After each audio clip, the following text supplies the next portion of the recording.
Me da mucha alegría que me inviten. Estando aquí don Javier Díaz Lorete, me da casi vergüenza hablar de San Juan de Ávila, e incluso muchos profesores de aquí de Córdoba sabéis más que yo sobre San Juan de Ávila. Yo soy alguien que me dedico a estudiar la Biblia, que me asomo a este santo que nos fascina a todos. Y como él se consideraba tan paulino, pues me siento yo también invitado y convocado a estudiarlo y a hablar de él. Bueno, venga, vamos a empezar. Verán, en mi opinión, la devoción paulina se ha desarrollado sobre todo en los tiempos en los que ha habido un gran impulso misionero. La necesidad de evangelizar y de desarrollar la misión hizo que muchos cristianos de diferentes épocas pues se apoyaran en el primer gran misionero para la historiografía cristiana, que fue San Pablo. En los primeros 3 siglos, en el siglo II hay una interesantísima discusión tanto de heterodoxos, gnósticos, valentinianos, etcétera, como padres de la Iglesia, ortodoxos, que se basan en Pablo y disputan sobre los escritos de Pablo porque lo consideran el basamento en el que iniciar ese gran diálogo entre la fe y la cultura de aquella época para desarrollar la evangelización del primer cristianismo.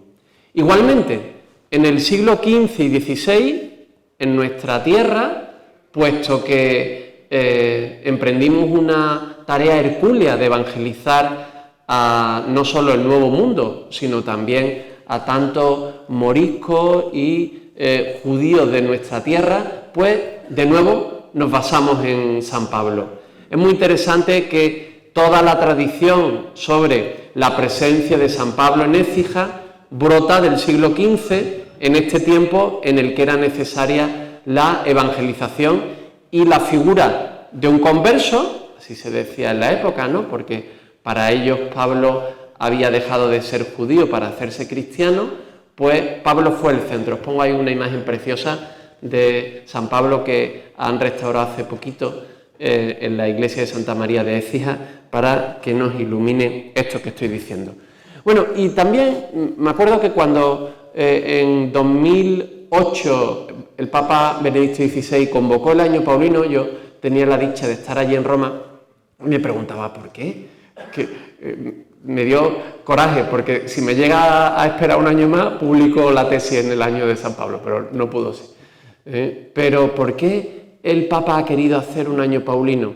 Pues a mí me ha gustado pensar que porque él quería en aquella época que desarrolláramos nuevas energías, potencialidades misioneras, y San Pablo es siempre buen compañero en esta urgencia evangelizadora. En fin, sigo. La época de San Juan de Ávila fue una época especialmente afín a San Pablo. En primer lugar, por lo que os he hablado del factor misionero. También por el elemento humanista y reformador. Erasmo y tantos otros, ¿no? Con esa vuelta a la fuente y esa búsqueda de un cristianismo más interior, no solo basado en los ritos externos, sino un cristianismo más del corazón y más auténtico y apostólico, pues volvieron a Pablo. Y hubo grandes comentarios en esta época sobre Pablo, tanto ortodoxos como heterodoxos, que no hace falta que aquí comente. Y en tercer lugar, y para mí creo que es lo más importante y no creo que mienta, el factor espiritual y apostólico hizo a nuestro querido San Juan de Ávila basarse en San Pablo. Él, en la lectura y meditación de sus escritos, se reconoció como hijo de Dios y ministro de su evangelio. Bueno, vamos a seguir. Verán, mi propuesta hoy aquí entre vosotros es leer la vida de San Juan de Ávila a la luz de la comparación con San Pablo. De hecho, su primer biógrafo Fray Luis de Granada decía que él determinó buscar a un guía a quien seguramente pudiese seguir, y no halló otro más conveniente que el apóstol San Pablo, dado por predicador de la gente. Os traigo ahí esta imagen. Le doy las gracias a don Juan Daniel y también al fotógrafo de la catedral, que me han hecho un servicio estupendo. Estas fotos tan magníficas me la han mandado y me ha servido mucho. Fijaos, esa imagen, que supongo que no la ubicáis, pero es en la capilla de la conversión de San Pablo, de la mezquita. Lo que pasa es que está hecho de arriba y así queda mucho mejor.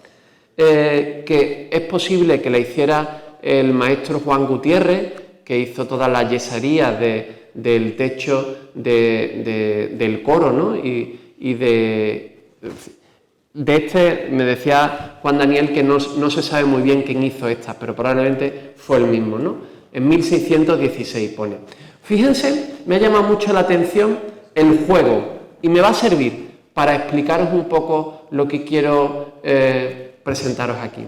Fijaos, en el centro, no sé si se ve bien, más o menos, está el martirio de San Pablo, esa espada, ¿verdad? Le están cortando la cabeza, y si veis detrás aparece alguien a caballo que es el mismo San Pablo. Los dos momentos iniciales, el camino de Damasco y final, su martirio, están unidos en esa cartela. Y como era del gusto de la época, pues lo acompañan dos santos a caballo y con espada, que van a ser Santiago Matamoros y San Luis, rey de Francia, que también tienen espada, ven que la tiene, aunque sea puesta sin desenvainarla. Bueno, pues me gusta este juego entre San Pablo y los otros dos santos. Pues eso es un poco lo que voy a intentar hacer. Mirar en paralelo a San Pablo y a San Juan de Ávila. Y voy a hacer como diferentes catas, a ver las que me van dando tiempo. La primera, alcanzado por Cristo, es su vocación.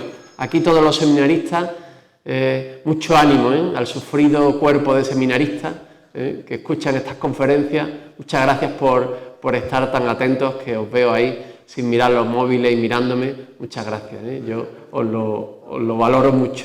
Que yo tengo muchos seminaristas escuchándome a las 2 de la tarde y de verdad que me da mucha ternura. Bueno, pues especialmente para vosotros, a nivel vocacional, quisiera comparar dos momentos.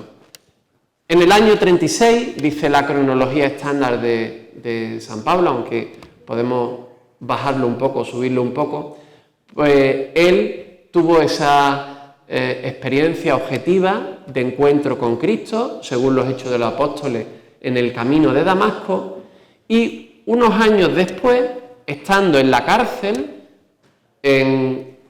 la tradición dice en Roma, aunque probablemente fue en Éfeso, cuando escribe la carta a los filipenses, él describe así ese momento cimero y fundamental de su vida.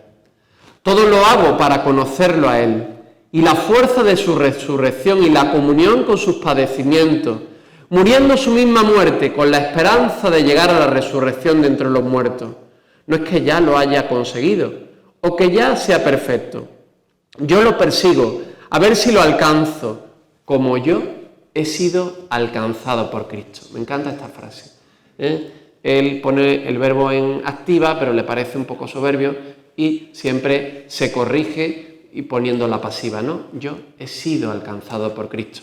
La metáfora es atlética, ¿no? Yo voy corriendo, buscando la meta, ¿no? Que era como una especie de poste en las carreras de la época, dándome cuenta que Él ya ha venido a mí antes y me ha alcanzado, nosotros decimos, en el camino de Damasco. Y ese evento fundamental de la vida de San Pablo lo comparo con esa estancia en 1532, al final, y ya después 1533, que vivió San Juan de Ávila en el castillo de San Jorge. No sé si habéis ido al Callejón de la Inquisición, allí en Sevilla. No ha nombrado dónde está don Francisco Javier. Ha nombrado todas las diócesis donde ha estado menos Sevilla. ¿Será que nos tiene tirria por haberlo metido en la cárcel, la pobre San Juan de Ávila, ¿no? Bueno, fue el inquisidor, no fue la diócesis de Sevilla. Bueno, pues en ese momento, somos terribles los sevillanos, en ese momento, también en la cárcel, de máxima tribulación, de máxima angustia, porque quien lo metía en la cárcel era la propia Iglesia. Él pudo dudar de sí mismo muchas veces en aquellos largos meses donde el agua, el río todavía no estaba encauzado, el agua subía, y los tenían que sacar a los presos porque se anegaba aquella cárcel, ¿no? Pasándolo tan mal, pues, sin embargo, para él fue el momento de encuentro más profundo con Cristo. Así nos dice su biógrafo, o sea, os conocéis de sobra este texto, ¿no?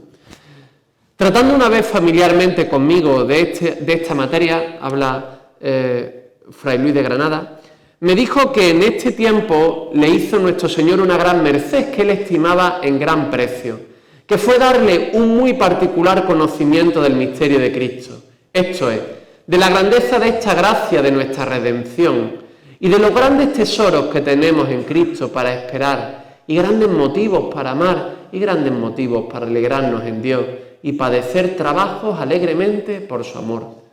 Y por esto tenía él por dichosa aquella prisión, pues por ella aprendió en pocos días más que en todos los años de su estudio. Que no digan eso los seminaristas para dejar de estudiar, que él estudió mucho, tanto en Alcalá, primero en Salamanca y después en Alcalá. Pero en ese momento de máxima debilidad, pues lo pasó fatal y aprendió mucho. Bueno, venga, voy avanzando, que si no... Bueno, este texto también muy conocido, lo ha leído el nuncio en su homilía, así que no lo leo. Pero sí quiero explicar cuándo se escribe. Esta carta 58, aunque hay una discusión ahí, si se la escribe a los discípulos de Écija, estando en esta prisión, o la escribe mucho después a sus discípulos de Baeza, yo no tengo mucha idea, pero creo que mejor dedicarla en su primera instancia en Sevilla. Así dice, por ejemplo, María Jesús Fernández Cordero. Os animo a que leáis la biografía de María Jesús Fernández Cordero, de 2017, que es magnífica. Yo he aprendido muchísimo en ella y es muy ecuánime y se aprende mucho. Bueno, pues en esta carta, él estando en prisión, les escribe a sus discípulos de Écija que estaban agobiadísimos, porque si a su maestro lo tenían en la cárcel, ellos pues estaban diciendo ¿qué nos esperará?, ¿no? Y él empieza citando 2 Corintios 1, bendito sea Dios, Padre nuestro Señor Jesucristo, que nos alienta en nuestras luchas hasta el punto de poder nosotros alentar en las luchas a nuestros semejantes, ¿no? Que es un texto precioso, ¿no? Donde San Pablo hace este juego entre la consolación y la tribulación, que es lo que él está viviendo. Y San Juan de Ávila les recomienda paciencia, ánimo e incluso alegría, no pasa nada. Si hay que sufrir y padecer, pues Dios lo querrá y no os tenéis que esconder ni veniros abajo y tampoco pues replicar o ser violentos, sino al contrario, asumir con paciencia y alegría la cruz del Señor. En la cruz me buscaste, ¿no? ¿Sabéis? Ese texto de memoria. Venga, vamos a seguir. También el tema de la gracia es fundamental y conecta y une mucho a San Juan de Ávila y a San Pablo, pero también me lo voy a saltar para que me dé tiempo. Un segundo elemento que me parece fundamental en este paralelo, no solo su experiencia vocacional, donde los dos se dan cuenta del amor desbordante de Jesucristo, que los escogió a ellos por pura gracia y que los identificó con Cristo crucificado en sus tribulaciones, en la cruz, en la prisión uno y después también en la prisión otro, sino también la relectura que hacen ellos de su tiempo. Tiempos periculosos, ¿no? Tiempos peligrosos. Me parece que esto es un elemento fundamental. Hablando con vuestro vicario, con don David Aguilera, que es un magnífico sacerdote y mejor estudiante, a quien me honro pues ayudar, ¿no?, en sus estudios, pues hablando mucho con él nos damos cuenta que quizá un elemento que nos diferencia tanto de San Pablo como de San Juan de Ávila es que no tenemos nosotros esa conciencia de lo decisivo de nuestros tiempos. No tenemos una visión escatológica del tiempo. Me parece que uno de los principales déficits teológicos, vamos a hablar de una teología práctica, en la teología de los cristianos hoy, es que, bueno, a nosotros nos parece que nuestro tiempo es como otro tiempo más, que pasamos por aquí y nos morimos y esto seguirá igual. Y se nos olvida que cada minuto cuenta y que mañana puede ser la parusía. No tenemos ese punch escatológico que tenían nuestros dos santos. Lo explico un poco más. Verán, según San Pablo, con la venida de Cristo ha llegado la plenitud de los tiempos. O como dice también en 1 Corintios 10, la última de las edades. El reloj del fin, tic-tac, tic-tac, se ha conectado. Como en esas películas, ¿no?, donde siempre hay una bomba, ¿no?, y faltan 10 minutos y todo el mundo corriendo para desactivar la bomba, ¿no?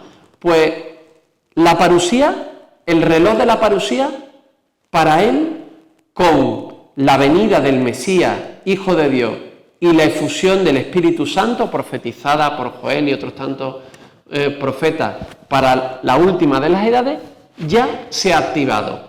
Por eso es tan necesario evangelizar, porque el momento es apremiante. Él se sabe, no un maestro de autoayuda, ¿no?, como ahora a veces piensan algunos cristianos que somos los sacerdotes, ¿no?, o como una persona buena que hace el bien, sino él se sabía ministro escatológico de la última de las edades, que venía a traer el evangelio de la salvación a los gentiles. Si aceptaban la fe, serían salvos. Si la rechazaban, serían condenados. Y esto es durísimo. Por eso, esa urgencia de evangelizar. Y a fe que los primeros cristianos tuvieron tanta urgencia que en siglo y medio llegaron con su evangelio a todo el mundo conocido y en 3 siglos se convirtieron en la religión mayoritaria y en la religión oficial por juegos políticos, pero también por conveniencia, porque veían las autoridades romanas que por todos lados había cristianos. Hay muchas razones para explicar eso, pero sin duda una, y quizás la más importante, es la urgencia de los misioneros que sabían que si no llevaban la palabra de Dios, la gente se perdería. Pues San Juan de Ávila tenía también, bueno, os pongo ahí quizás ese texto de Romanos, ¿no?, 13, hay muchos textos donde nos habla de esta urgencia apocalíptica. Comportaos así, reconociendo el momento que vivís, el kairos, ¿no?, es la palabra en griego. Pues ya es hora de despertaros del sueño, porque ahora la salvación está más cerca de nosotros que cuando abrazamos la fe. La noche está avanzada, el día está cerca. Dejemos pues las obras de las tinieblas y pongámonos las armas de la luz. Andemos como en pleno día con dignidad. San Juan de Ávila tiene también esta idea. De hecho, él identifica los signos de los tiempos y ve que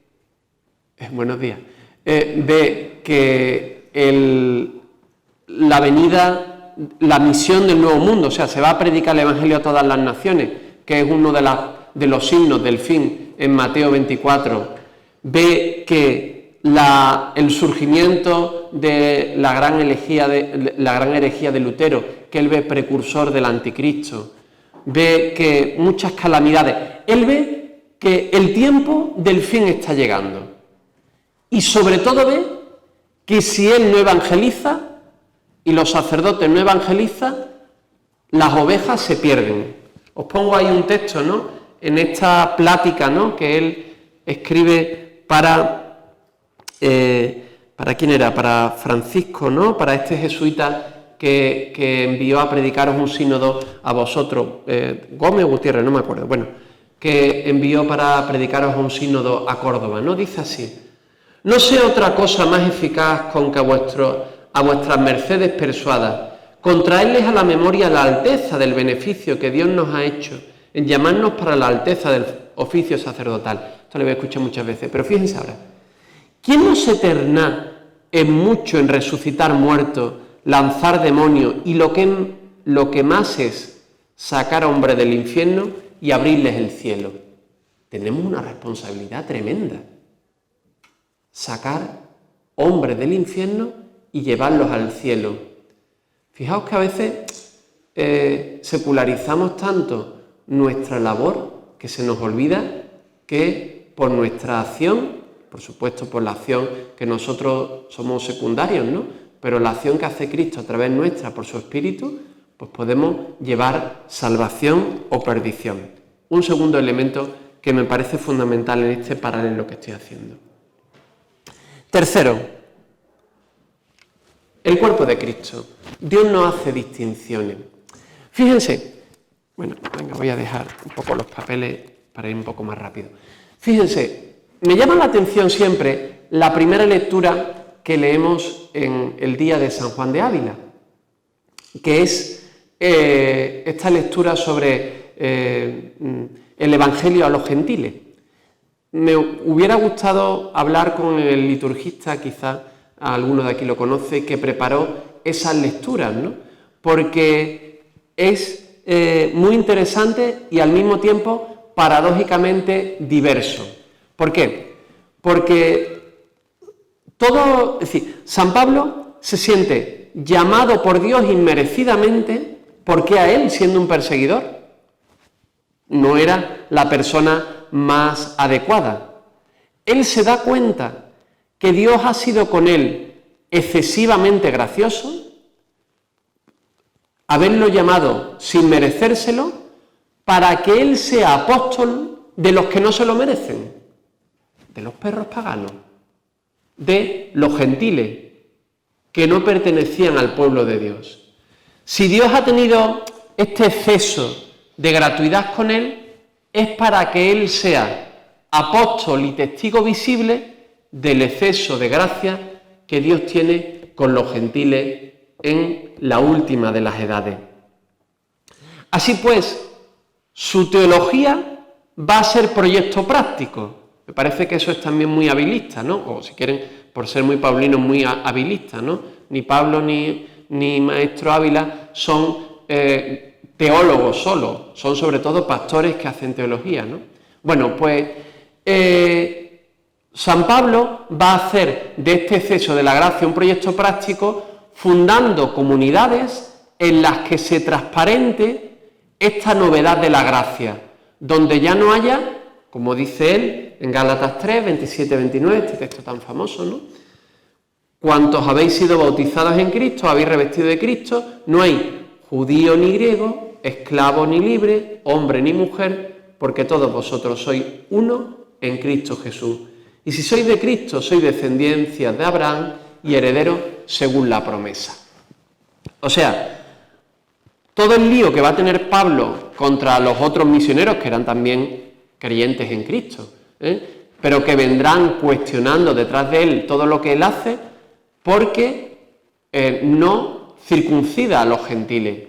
Y San Pablo muestra cómo los gentiles tienen derecho a acceder a la salvación en tanto que gentiles. Va a ser el gran defensor de los gentiles, el apóstol de los gentiles. Pues San Juan de Ávila va a hacer lo mismo 15 siglos después, pero no con los gentiles, sino con los judeoconversos. Es verdad que no es tan claro, ¿no? Los historiadores que se acercan ahora a San Juan de Ávila desde el aspecto civil, las universidades civiles que hacen tesis y publican cosas muy interesantes, pues recalcan mucho esta idea. Y yo siempre la veo como muy oblicua, ¿no? San Juan de Ávila pues le interesa otras cosas antes, ¿no? Pero sí que es verdad que San Juan de Ávila deja muy claro que para Dios no hay distinción entre cristianos nuevos y cristianos viejos. En una época que decir esto era muy subversivo. Sabéis de sobra, ¿no?, que el gran arzobispo de Toledo, ¿no? El Silicio, ¿no? Don Juan Martínez Guijarro, ¿no? Con aquellos estatutos de limpieza de sangre, pues iba atacando a los jesuitas. Dice, por ejemplo, el padre Villanueva, ¿no? Que lo mandan a ver a San Juan de Ávila y le escribe una cartita al padre Ignacio de Loyola, ¿no? Y le dice: me encogí, porque Ávila era de su raza y me dio miedo, ¿no? Vaya a ser que pensara el arzobispo de Toledo, que era gran inquisidor también, me encogí, ¿no? Y no fui a verlo, ¿no? Pues San Juan de Ávila va a ser un gran defensor de esta unidad fundamental que tenemos todos ante la fe. El linaje, la cuna no cuentan, lo que cuentan es la gracia de Dios y la respuesta de fe. Os pongo ahí uno entre mil posibles. Maravillosa cosa, que come al Señor el pobre, ¿no? Está hablando de la comunión. Y el siervo y el bajo, y por juntarse con él, suban a tanta dignidad, que participan de ser amados y mirados del celestial Padre con tales ojos, que sean todos ellos llamados por nombre de Cristo. Y ahora cita el mismo texto, ¿no? Todos los que habéis sido bautizados, dice San Pablo, vestidos os habéis a Jesucristo. Ya no hay siervo ni libre, ni judío ni griego, ni cristiano nuevo ni cristiano viejo, está queriendo decir, ni pobre ni rico, ni varón ni mujer. También por defender a las mujeres lo perseguirán, ¿no? Mas Cristo nuestro Señor es todo, es todas las cosas en todo. Bueno, quizá por abundar un poquito más en esto, ¿no? Que me parece sugerente, ¿no? Porque aunque hoy en día tenemos como mucho más claro esto, en el submundo de nuestras relaciones parroquiales, a veces también, me decía el otro día una chiquilla, ¿no? Dice: yo es que no soy cristiana de toda la vida, entonces me miran mal. Digo: ¿cómo te van a mirar mal? Pero desgraciadamente tenía razón, ¿eh? En nuestras parroquias a veces hay cristianos de toda la vida que se consideran con derecho a mirar mal a gente que llega nueva, ¿no? Que no saben hacer cosas bien porque son nuevos, ¿no? Y eso, pues, crea mucho mal y expulsa de nuestras comunidades. Me pasaba, bueno, ya no os doy la moralina, lo sabéis de sobra lo que estoy contando, no voy a contar anécdotas. Bueno, fijaos, un caso muy interesante que sacó el padre Abad, ¿no? En aquellos papeles que sacó en el Archivo Secreto Vaticano sobre el proceso inquisitorial de San Juan de Ávila, ¿no? Lo que él le decía, me parece curioso, ¿no? Lo que él le decía a sus señoras que confesaba, ¿no? Lo que le preguntaba y le decía esto. Respondió, está hablando San Juan de Ávila, o sea, responde a la requisitoria del inquisidor. Respondió que muchas veces confesando ha hecho al penitente esta pregunta, como también si tenía odio a los descendientes de los moros. Había muchos cristianos que habían sido moriscos, muchos de ellos eran pobres y los trataban de criadas y criados, ¿no? Eran las señoras y los señores de la limpieza de la época.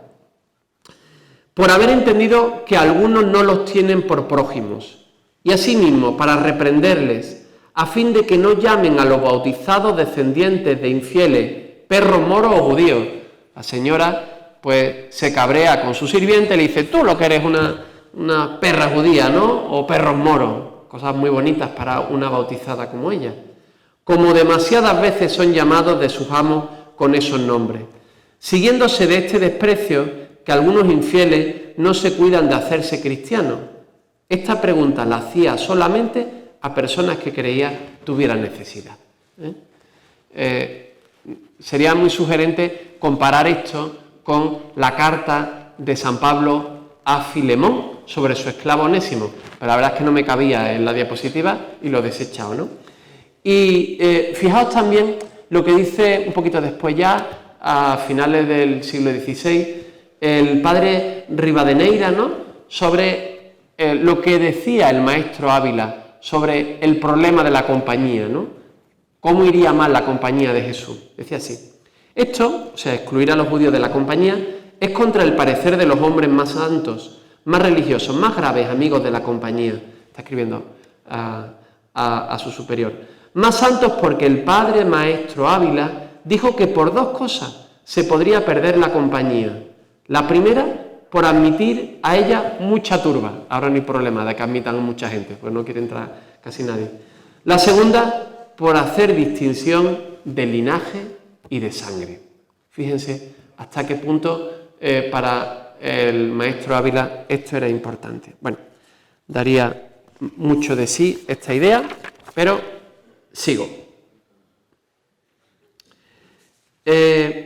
Venga, también el tema de los pobres, que es muy necesario, pero me lo salto porque son y 47.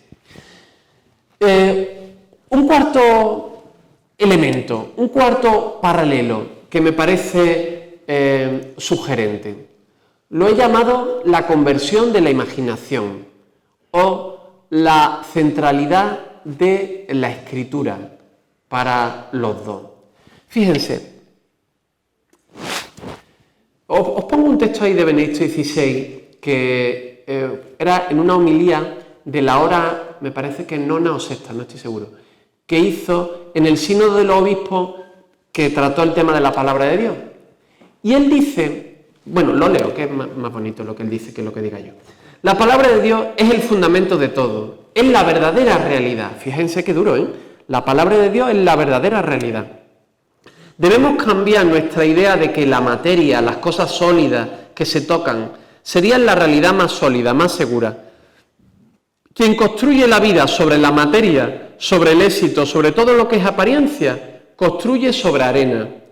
Únicamente la palabra de Dios es el fundamento de toda la realidad. Es estable como el cielo y más que el cielo, es la realidad. Por eso debemos cambiar nuestro concepto de realismo. Realista es quien reconoce en la palabra de Dios, en esta realidad aparentemente tan débil, el fundamento de todo. Fijaos, todos nosotros tenemos un conjunto de ideas, imágenes, conciencia, ¿no?, que se puede llamar la enciclopedia cultural, ¿no?, que está hecha, pues, si yo os hablo de Harry Potter, de Cristiano Ronaldo y de Juanita Reina, pues quizás Juanita Reina no la conoce alguna gente, ¿no?, pero está más o menos en la enciclopedia cultural de todos los que estamos aquí. Y nos sirven para dialogar con nuestros semejantes. Es como nuestra mentalidad, todo lo que sabemos y que configura nuestra idea. Por ejemplo, hoy en día estamos muy configurados por nuestra relación con los móviles y con la tecnología, ¿no? Pues para San Pablo y San Juan de Ávila, su enciclopedia cultural, su conjunto de ejemplos, de imágenes, de ideas, lo que ellos usaban para predicar, no eran ejemplos de la vida nuestra del siglo XXI, sino eran ejemplos de la Biblia. Me parece que en esto uno puede ser muy aparentemente cristiano, pero tener una enciclopedia cultural muy pagana.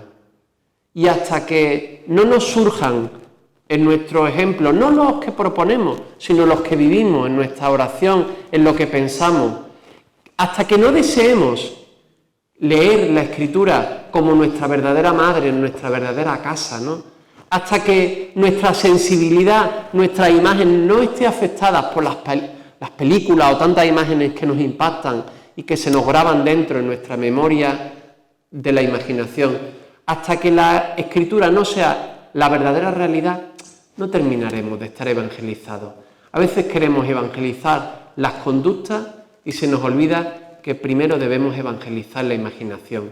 Y eso, en San Juan de Ávila y San Pablo, fue fundamental.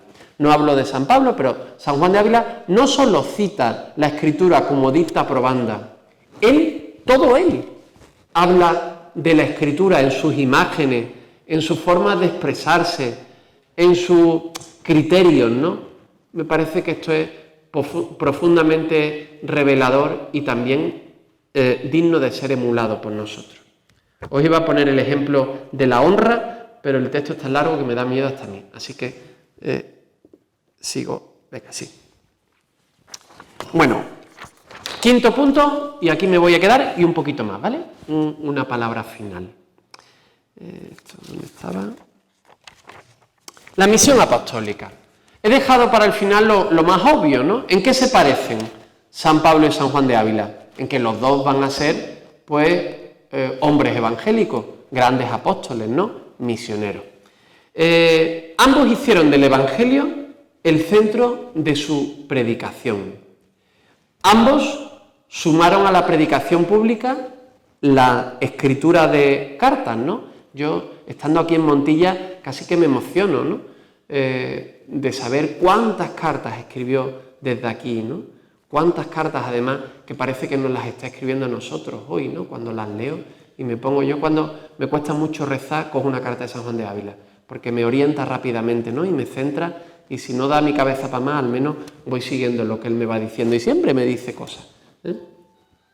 Además de alternar esta predicación pública con la escritura de cartas, también ambos compartieron su labor con un equipo misionero. San Pablo, fíjense, nosotros hemos hecho de San Pablo como el gran héroe, ¿no?, del primer cristianismo, y uno llega a San Pablo fuori le mura, ¿no?, allí a San Pablo Extramuro, con aquel buen San Pablo, con aquella barba y aquella espada, y ya no necesita nada más. Sin embargo, hoy los estudiosos tienden a intentar no santificar tanto a San Pablo, que para mí es el gran santo, pero no santificar tanto a San Pablo olvidándonos de los otros colaboradores. Probablemente no es el único equipo misionero que existía, había muchos, lo que pasa es que a nosotros nos han llegado sus cartas y la Iglesia reconoció sus cartas como palabra de Dios, pero habría muchos equipos como el de Pablo. Y además, Pablo no actuaba solo. En su primera carta, en Primera Tesalonicenses, Pablo, Silvano y Timoteo, ¿no?, y escriben en primera del plural. Sí, hay dos textitos donde él habla en primera singular, pero esa carta, claro, nosotros la leemos como Paulina, pero podríamos decir también que es de Timoteo o de Silvano. Y muchas veces San Pablo a veces prefería no ir él y que fuera Tito o Timoteo, por ejemplo, en el problema de 2 Corintios, porque Tito tenía quizá más, hoy diríamos, inteligencia emocional, ¿no?, para tratar el problema aquel, y de hecho se lo soluciona cuando San Pablo, pues, salió de allí por patas con el problema aquel de aquel que lo insulta, ¿no? Entonces, tenemos que ver más a San Pablo en su equipo, así también a San Juan de Ávila. Quizá en San Juan de Ávila se ve más que él sea maestro de discípulos, incluso que en San Pablo, ¿no? Pero él trabaja en comunión. Yo esto, perdonadme, tengo 42 años, pero llevo 18 años de cura, y me parece una palabra, perdonadme la osadía, pero los seminaristas.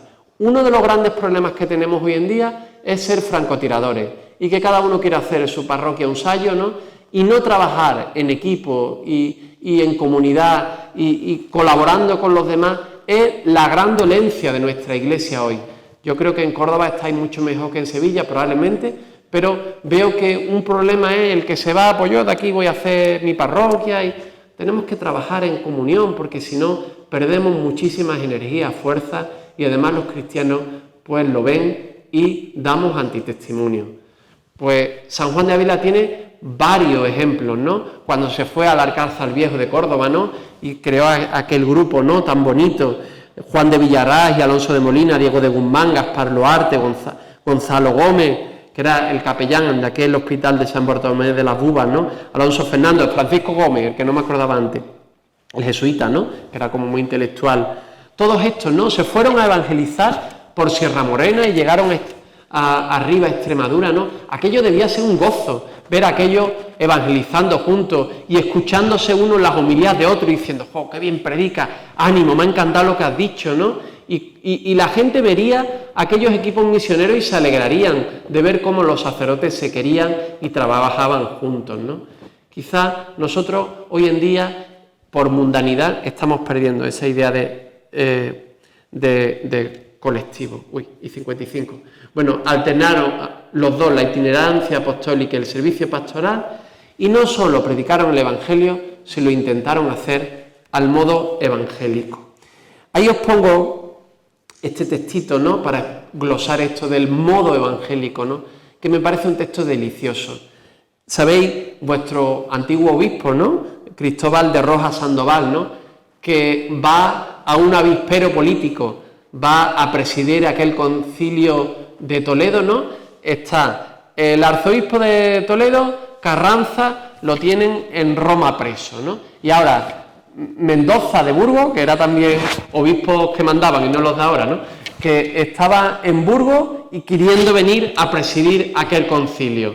Pero allí manipulan un poco, Felipe II también, total, que va don Cristóbal porque era el más viejo de la diócesis sufragánea. Entonces él preside este concilio, o sea que allí había unos movimientos políticos bestiales.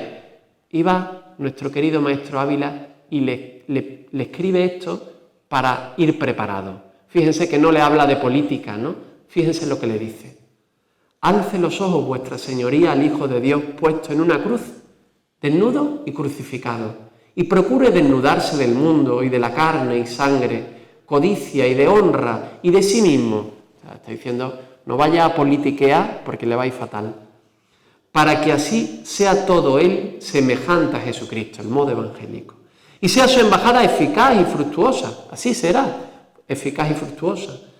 Muera a todo y vivirá a Dios y será causa para que otros vivan, porque si esto no lo hace, perderse a sí y a los otros, pues la palabra de Cristo, Señor nuestro, no puede faltar, ni si granum frumenti, ¿no? Si el grano de trigo no cae y muere, no da fruto. Bueno, pues termino. Esta es la última diapositiva y 57. Fíjense, yo la verdad es que soy un converso de San Juan de Ávila también, porque en el seminario, a diferencia de vosotros, pues no me hablaron demasiado, sí, o me hablarían, pero yo con los 18 años estaría despistado, ¿no? Y no lo leí mucho. Después, pues ya siendo sacerdote, pues lo leí mucho. Y lo descubrí este texto precisamente cuando estaba estudiando a San Pablo, y me chocó tantísimo, y me emocionó tanto, y me impresionó tanto, porque lo que me enseñaba mi profesor, el padre Giannoel Aleti, que le dirigió la Lectio Corán a nuestro queridísimo Pedro Cabello, ¿no?